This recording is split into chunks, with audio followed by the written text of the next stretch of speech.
Welcome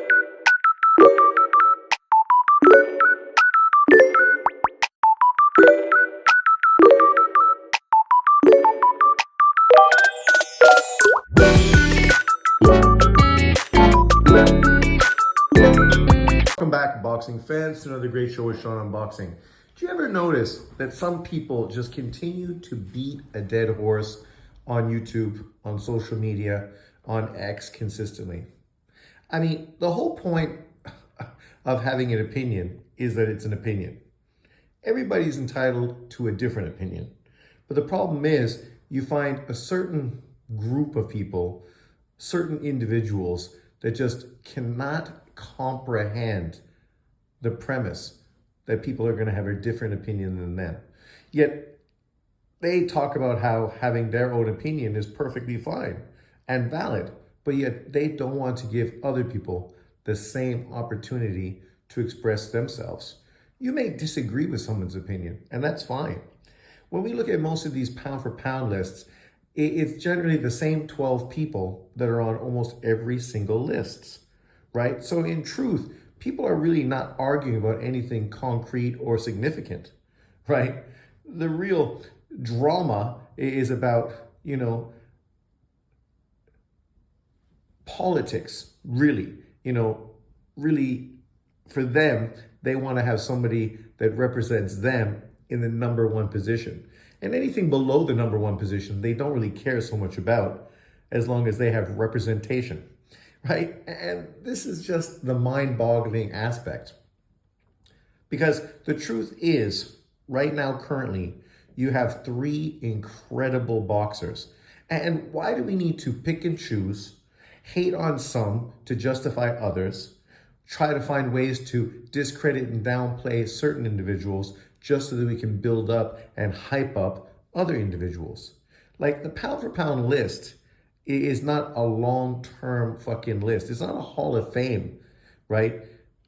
If you are fighting consistently, if you're fighting a lot, if you're very active compared to somebody who's inactive, not fighting much at all, you're not going to be ranked as high if you're not active.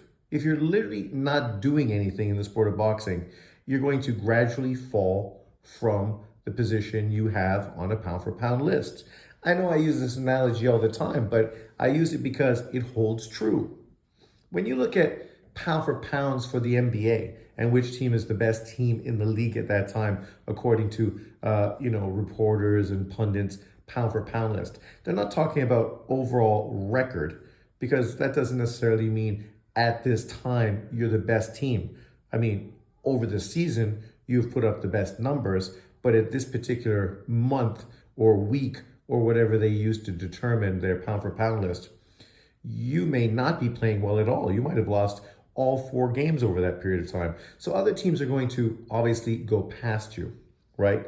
And it just is what it is, but people like this. So, it's ironic because you'll notice many people use people and their opinions to justify their narrative.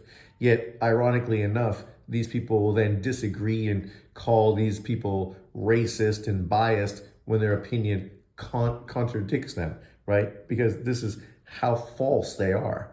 Right here, this guy's using Turki Al-Sheikh's quote. And we know Turki Al-Sheikh's relationship with Bud Crawford, right? Just like some people are concerned with his relationship with Bivol. Just like some people are concerned with his relationship with Tyson Fury. You can see that he's a little biased. And he's an individual. He can be biased. Turki Al-Sheikh can prefer Bud Crawford over everybody else. He can prefer Bivol over Beterbiev. He can prefer Fury over Usyk. But that doesn't speak about everyone's opinion. That's one individual's opinion. In this quote, he says, Inouye is a great boxer, but Crawford is the pound for pound number 1. Keep in mind, he literally works with Crawford, is promoting Crawford and putting on Crawford fights. He has not promoted or put on an Inouye fight yet. So he's obviously got a bias already. I don't know how the rankings work or if there's a clear criteria, but it seems like there are some personal opinions and inaccuracies involved. I believe that boxing needs one entity to evaluate with, or to be what determines this. And that's fine. He can say this, and I appreciate what he's trying to say. But when we talk about pound for pound lists, there's always going to be a certain amount of personal opinion involved. Right now, you have Usyk, who literally is fighting a guy 60 pounds larger than him, right? He's done exactly the same thing as Bud Crawford in becoming a two-weight undisputed champion. And literally, the weight drop that he's went through has been huge as well, from cruiserweight to heavyweight, and just the size difference of the opponents he's facing. He's literally coming up against guys that are 3, 4, 5, 6 weight divisions bigger than him, if you think about all the divisions below. Whereas Crawford and Inoue don't have to do that. They're not under the same pressure to compete against fighters that are that much bigger than them. We see this when people talk about Tank Davis and how they think, oh no, we could never have him go to 140 because he might get exposed. He might get beat at that weight. They're so afraid that he might lose his O, they don't want to push him into a division where he may run into competition that might be too good for him, right? And that's the situation. With Inoue, people literally want him to go to 135. Why? For the opposite reason. They're literally looking for somebody who can beat him so they can expose him as not being that great. With Bud Crawford, some people are okay with him going up to 168 and fighting Canelo. Other ones are in their feelings about it, because if he got knocked out by Canelo Alvarez, people would use that as a way to criticize Bud Crawford, right? But yet at the same time, doing that, that's a huge accomplishment. I mean, he's already been through 4 weight divisions. To jump up another 2, it is elite level of boxing pedigree that not too many people in the sport of boxing have actually went up 6 weight divisions. Inoue has already went up 5 weight divisions, and people are really anticipating him going up to his 6th division of 126, right? So you can see Crawford and Inoue both have done significant things already, right? And people expect them to continue to do more, to push the boundaries, right? And for me, I think it's great when you have fighters push the boundaries, but people need to be realistic. If you're only trying to get people to push the boundaries so you can finally get somebody who's good enough to beat them, and the only way that's going to happen is if you put them in a position where really they're giving up every advantage, you're not really a boxing fan. You're really just a hater, right? That's why I don't say Crawford needs to go to 168. I would be more happy if Crawford stayed at 154 and tried to become a 3-weight undisputed champion. But here, this is me as a real boxing fan with no skin in the game. I don't care if you think Usyk is number 1. I can understand that. I don't care if you feel Crawford is number 1. Again, I can understand that. And I don't care if you have Inoue number 1, like BoxRec, right? I can also understand that.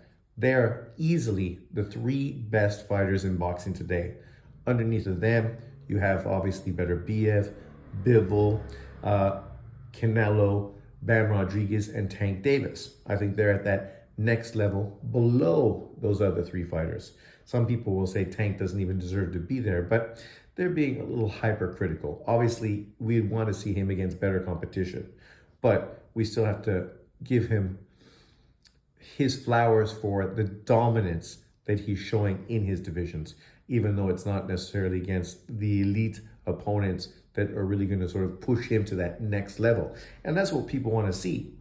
I mean, we saw Bivol and Beterbiev fight each other to try to push themselves to that elite level. We saw Canelo do that, going up to 175 and taking on Bivol, trying to push himself into that elite level. Bam Rodriguez hasn't done that yet. Maybe if he goes up to 118 and takes on Junto Nakatani, then, we're going to start seeing him a little more close to that, elite level. And for Tank Davis, people have wanted to see him fight Loma, Shakur, Tio, and Haney, right?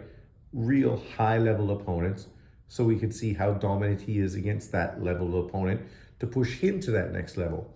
Nothing I'm saying is hating on any fighters. I'm trying to break down this in the most simplistic, easy to digest way possible, right? And if you have an issue with that, that's because you're biased and you only see things through, colored lenses, and you want everything to reflect positively towards you as an individual. That's not what I'm seeing. And then obviously underneath of that, you can have Haney, Shakur, Junta Nakatani, all at that level below, right? Obviously, all of them still need to put in more work to move up higher on that list. And that's what pound for pound is. It's great, fantastic. If you want to have Ring Magazine as the number one provisional pound for pound ranking in boxing, and you want to give Bud Crawford all that credit, that's fine if you want to do that. I have no issue with it. But what we got to remember is, why are you putting Bud Crawford number one, right? Because the truth is, this is a 37-year-old fighter who in his last performance looks as if he's not what he once was. And that's fine. People start to deteriorate as they get older. When you get closer to 40 years old and you move through multiple weight divisions, you're not going to be as great as you once were. This is why you start sliding down a pound for pound list when fighters that are younger than you are stepping up and putting on historical performances. Usyk is as old as Crawford, and literally it arguably had his best victory of his career in his last performance against Fury. And obviously this weekend is going to go on to try to duplicate that. If he duplicates that, even based on resume, Usyk's resume is better than Bud Crawford's. I mean, if you look at Bud Crawford's best win, Errol Spence, and of course, Errol Spence fans use 5 years to discredit and hate on Bud Crawford's resume. But if you put AJ, Dubois, Fury, 5 of the last so many fights that Usyk has been in with, it's much better than Bud Crawford's career. And this is just the heavyweight part of Usyk's career, right? Fighting the elite fighters in the heavyweight division. Crawford obviously did that at 147 in beating Errol Spence and beating Sean Porter. We didn't get the Keith Thurman fight. Obviously, we didn't get Danny Garcia and a couple other fights that would have obviously been significant. But we know what that is. It's the politics of sports. See, I can be fair and honest, unlike many people, right? I can see why Crawford's resume is not as good as it potentially could be. And a lot of that's because of the PBC and the fact that from 140 pounds to 147, currently to 154, they've done everything in their power to duck, dodge, and belittle Bud Crawford. But then you look at a Golovkin, and I can say the same thing there for him, because that's what being a fair boxing fan is, right? Not specifically trying to fanboy for a fighter just because he looks like you, but being fair across the board and seeing the whole picture and actually, reporting that on your channel, not picking and choosing things that only benefit you and the narrative you're trying to push, right? So if you have one of these guys as your number one, that's cool. I don't fucking care. Like, literally, it's an opinion, right? The problem is when people don't allow you to have an opinion, when they criticize you, mock, belittle, ridicule, and fucking label you because your opinion is different than theirs, even though it's just as valid. You can easily justify a Nui being number one just as much as you can justify Crawford being number one. Over the last 3 years, Nui has done far more than Bud Crawford has. He's fought far more, he's won more, he's done more. And obviously that's because Crawford has been older and not as active as he once was. But Inouye is completely, consistently active, fighting almost 3 times every year to Crawford fighting once a year. And as far as Usyk, we already talked about it. He fought Fury, who was considered a future Hall of Famer, the number one fighter in boxing. The majority of people that talk about boxing felt that he was just too big and too good and would eventually beat Usyk. But then we saw how that fight played out. And this was Usyk giving up not just height and reach, but also 40 pounds. And now it looks like he's going to be giving up close to 60 pounds in the rematch. So if you want to have one of these guys as your number one, what the fuck is the issue? I don't need to agree with Turki Al-Sheikh because I have my own opinion. I don't need to kowtow or fucking use his opinion because it is the same as mine just to push my narrative. The reality is, if you want people to respect your opinion, you need to respect their opinions. And unfortunately, on social media, you just don't have enough of that. But let me know what you think in the comment section below. I mean, this is really a bad time to start pushing this narrative. Because if Usyk goes in there this weekend and fucking knocks out Tyson Fury, it's going to be hard not to fucking put him pound for pound number one and easily justify it. Because beating a guy 60 pounds bigger than you, especially if you're able to make a huge statement, man, and what's Crawford going to do? We don't know, because currently there's no fight scheduled, and it's going to be 1 year since he last fought. This kind of inactivity does not elevate you to the number one fighter in the sport of boxing. I'm sorry, it just doesn't, because you don't know how much a person is slipping if you don't see them fight often, especially when they're getting older, and we know that somebody can really change overnight. But let me know in the comment section what you think. Thanks for watching. Peace out.